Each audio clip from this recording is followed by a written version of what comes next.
2021 Russia Ukraine যুদ্ধের সময় পাক প্রধানমন্ত্রী ইমরান খান রাশিয়া সফর করেছিলেন। আসসালামু আলাইকুম দর্শক, শুভেচ্ছা নেবেন, স্বাগতম জানাচ্ছি আমি ওয়াহিদ আমার এই ভিডিওতে। ইমরান খান পাকিস্তানের একটি আলোচিত রাজনীতিবিদ। তিনি কিভাবে রাজনীতিতে এসেছেন সেটা আপনারা অনেকেই জানেন। তিনি সাধারণ একটি ক্রিকেট টিমের অধিনায়কত্ব থেকে তিনি রাজনীতিতে এসেছেন। তিনি একটি রাজনৈতিক দল গড়ে তুলেছেন, তেহরাকে ইনসাফ, পিটিআই। এই পিটিআই এর চেয়ারম্যান ইমরান খান। আর অল্প দিনের মধ্যে এই ইমরান খান তার দল পিটিআই কে পাকিস্তানের রাষ্ট্র ক্ষমতা এনে বসিয়েছিলেন। আর এই রাষ্ট্র ক্ষমতা তিনি এমনভাবে চালিয়েছেন যে অল্প দিনের মধ্যে মুসলিম বিশ্বের তিনি আলোচিত একটা মুসলমান লিডার হয়ে দাঁড়িয়েছিলেন। বলা চলে the great leader Imran Khan. পাক প্রধানমন্ত্রী ইমরান খান আসলেই কি হত্যা হয়েছে জেলের মধ্যে, নাকি এটা ভারতীয় মিডিয়ার একটা প্রোপাগান্ডার অংশ? পাক প্রধানমন্ত্রী 2021 সালে যখন রাশিয়া ইউক্রেন যুদ্ধ হয়েছিল তখন তিনি রাশিয়া সফর করেছিলেন এবং রাশিয়াকে সমর্থন জানিয়েছিলেন। আর এইটাই পাক প্রধানমন্ত্রী ইমরান খানের জন্য কাল হয়ে দাঁড়িয়েছিলেন। আমেরিকা কয়েকদিনের মধ্যেই তাকে ক্ষমতাচ্যুত করেছিলেন।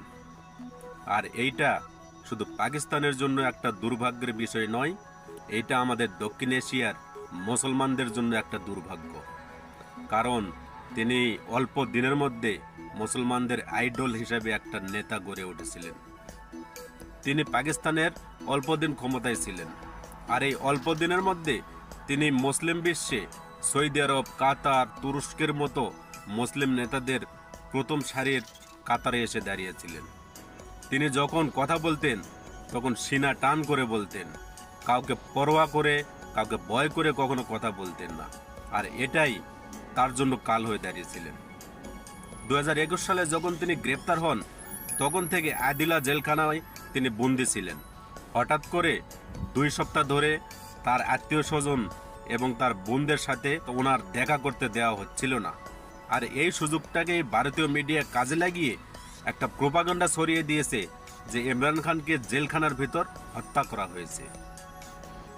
ভারতীয় মিডিয়া কি বলে শুনুন। এইভাবেই আজাদির স্লোগান উঠছে পাকিস্তানে। যে ছবি আপনারা দেখছেন, রাজীব চক্রবর্তী আমাদের প্রতিনিধি রয়েছেন আমাদের সঙ্গে। রাজীব, একটু জানতে চাইবো এখনো পর্যন্ত আপডেট কি পাওয়া যাচ্ছে? ইমরান খান তিনি কি জীবিত না জেলের ভিতর খুন হয়েছেন? দেখো, এই প্রশ্নটাই ঘোরাফেরা করছে চতুর্দিকে। তার কারণ ইমরান খানকে নিয়ে যে ধোঁয়াশা তৈরি হয়েছে সেক্ষেত্রে পাকিস্তান সরকার এবং তার জেল কর্তৃপক্ষ তারা একেবারে কুলুপ এঁটে রয়েছে কিন্তু মুখে।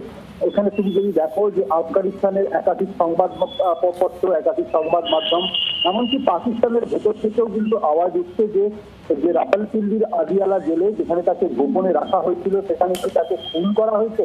এই প্রশ্নটি কেন উঠছে তার কারণ ইতিমধ্যেই তার পরিবারের তরফ থেকেও কিন্তু বিষয়টি অভিযোগের আকারে তোলা হচ্ছে। তার কারণ তার যে তিন বোন এবং লীরা খান তারা দেখা করতে গিয়েছিলেন, তাদের সঙ্গে শারীরিক নিগ্রহ করা হয়েছে, তাদের হেনস্থা করা হয়েছে।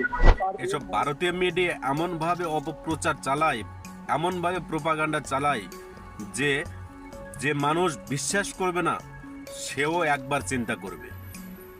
তারা মিডিয়াকে ব্যবহার করে প্রোপাগান্ডা ছড়ানোর জন্য এবং ফিল্ম ইন্ডাস্ট্রি বলিউডকেও ব্যবহার করে সমানভাবে।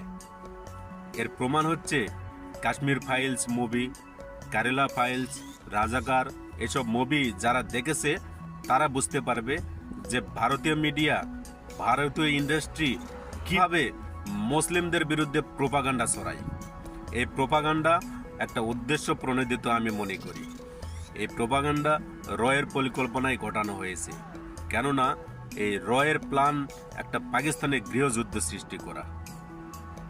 ইমরান খানের দল পিটিআই এর সাথে সরকারি দল এবং আর্মিদের একটা গৃহযুদ্ধ সৃষ্টি করার জন্যই এমন একটা প্রোপাগান্ডা ভারতীয় মিডিয়াতে ছড়ানো হয়েছে আমি মনে করি। ধন্যবাদ। Thank you for watching my video.